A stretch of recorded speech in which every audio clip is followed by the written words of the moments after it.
گزشتہ ہماری 10 رہ گئی تھی اس کا بھی حصہ مکمل کریں گے۔ اللہ تبارک و تعالیٰ نے حضرت داؤد اور سلیمان علیہ السلام کے اختلاف رائے کے حوالے سے ارشاد فرمایا وَدَاوُودَ وَسُلَيْمَانَ إِذْ يَحْكُمَانِ فِي الْحَرْثِ إِذْ نَفَشَتْ فِيهِ غَنَمُ الْقَوْمِ وَكُنَّا لِحُكْمِهِمْ شَاهِدِينَ۔ دونوں باپ بیٹا اللہ تعالیٰ کے نبی ہیں، ٹھیک ہے، حضرت داؤد علیہ السلام بھی اور حضرت سلیمان علیہ السلام بھی، دونوں کو کون ہے؟ اللہ کے نبی ہیں، باپ بھی اور بیٹے بھی ہیں، لیکن ان کے درمیان ایک مسئلے میں اختلاف رائے ہوئی۔ اب قرآن نے کیا کہا فَفَهَمْنَاهُ سُلَيْمَانَ، ہم نے سلیمان کو جو ہے وہ فہم اور فراست اس مسئلے میں زیادہ تھی۔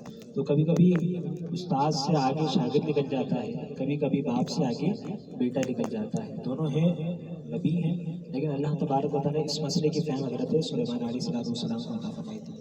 ایک آدمی کی بکریاں دوسرے کے کھیت کو کھا گئی۔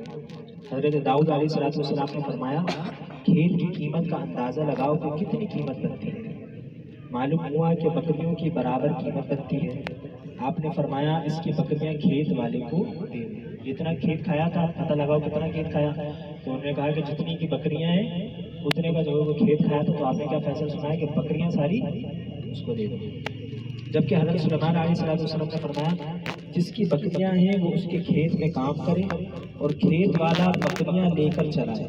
اس کی کھیت میں وہ کام کرے اور جو کھیت والا تھا اس کی بکریاں لے کر چرائے اور بکریوں کا دودھ پیے، اس سے استفادہ حاصل کرے۔ جس وقت بکریوں نے کھیت کھایا تھا جب دوبارہ اتنا ہو جائے گا تو بکریوں والے کو دے دے اور کھیت والا اپنا کھیت سنبھالے، یعنی وہ بکریاں لے لے، اس سے استفادہ حاصل کرے، اس کو چرائے، اس کا جتنا بھی دودھ آ رہا ہے وہ دھوئے۔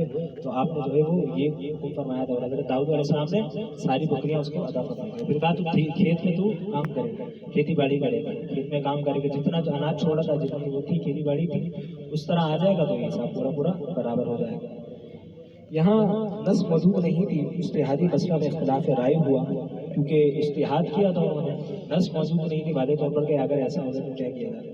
تو اللہ تعالیٰ نے کسی کی بھی تردید نہیں فرمائی، بلکہ حضرت سلیمان علیہ السلام کو اس مسئلے میں بنسبت حضرت داؤد علیہ السلام کی زیادہ سمجھ آتا فرمایا فَفَهَمْنَا، یہ نہیں فرمایا کہ داؤد علیہ السلام نے جو ہے وہ غلط فیصلہ کیا اور آپ نے جو ہے وہ اس نسخے اور یہ بلکہ نہیں کہا اس مسئلے میں جو فہم عطا فرمائی ہوگا۔ کہیں آپ دیکھتے ہیں علماء میں اختلاف ہوتا ہے، اس کے نزدیک حدیث وہی ہے، ان کے نزدیک بھی وہی حدیث ہے، معنی وہ مفہوم یہی بتا رہے لیکن مراد تبدیلی جاتی ہے۔ کبھی کبھی امام اعظم کے شاگرد امام ابو یوسف اور امام محمد اسی حدیث کو جو استدلال کر رہے ہوتے ہیں، تو یہ سمجھ کی بات ہوتی ہے، اللہ تبارک و تعالیٰ جس کو عطا فرماتا ہے۔